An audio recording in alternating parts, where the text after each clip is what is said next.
The African theater of World War I in 1917 represented the continuation of battles across German colonial territories, where Allied forces sought to seize control of German colonies and secure strategic resources.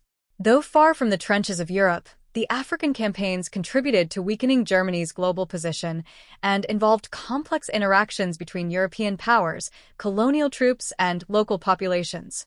Background: Germany controlled several colonies in Africa, including German East Africa, modern Tanzania, Rwanda, Burundi, German Southwest Africa, Namibia, Cameroon, and Togo. The Allied powers, primarily Britain, France, and Belgium, launched coordinated campaigns to capture these colonies and prevent them from serving as German bases or sources of supplies. The African theater was shaped by challenging terrain, disease, and logistics, with combatants facing not just enemy armies, but malaria, dysentery, and tropical conditions. Key campaigns in 1917. German East Africa, guerrilla warfare. Led by Paul von Lettow-Vorbeck, German forces conducted prolonged guerrilla resistance against British, Belgian, and Portuguese forces.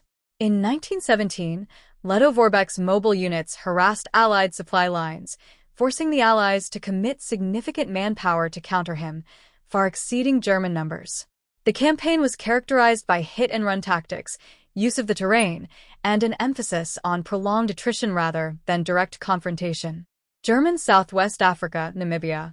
By 1917, Southwest Africa had largely fallen under South African and British control, with German resistance mostly ended after 1915 campaigns.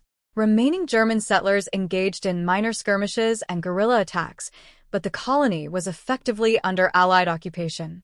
Cameroon and Togo.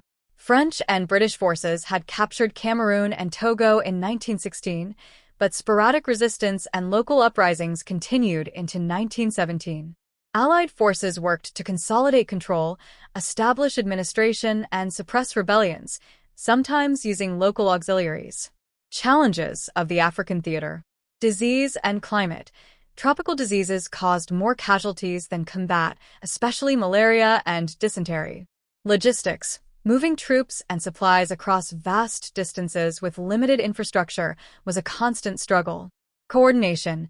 Multiple Allied powers had to cooperate in campaigns across territories, with differing colonial administrations. Consequences. German colonial losses.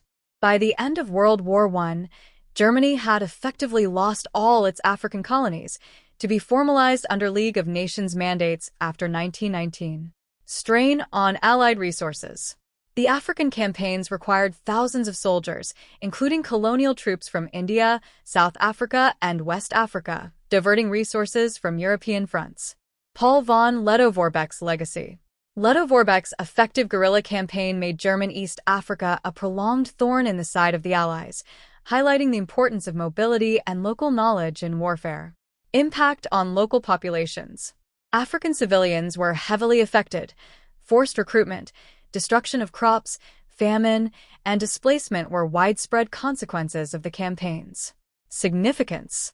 The African theater in 1917 shows that World War I was truly global, with strategic operations extending far beyond Europe. The campaigns demonstrated asymmetric warfare, with small, mobile forces able to tie down much larger enemy armies. The conflict reshaped Africa's colonial map, setting the stage for post-war mandates and long-term political changes. While often overshadowed by the Western and Eastern fronts, the African theater of 1917 was a critical part of the First World War. Guerrilla resistance in German East Africa, consolidation of captured colonies, and the immense challenges of logistics and disease exemplified the global nature of the conflict, leaving lasting effects on both European powers and African societies.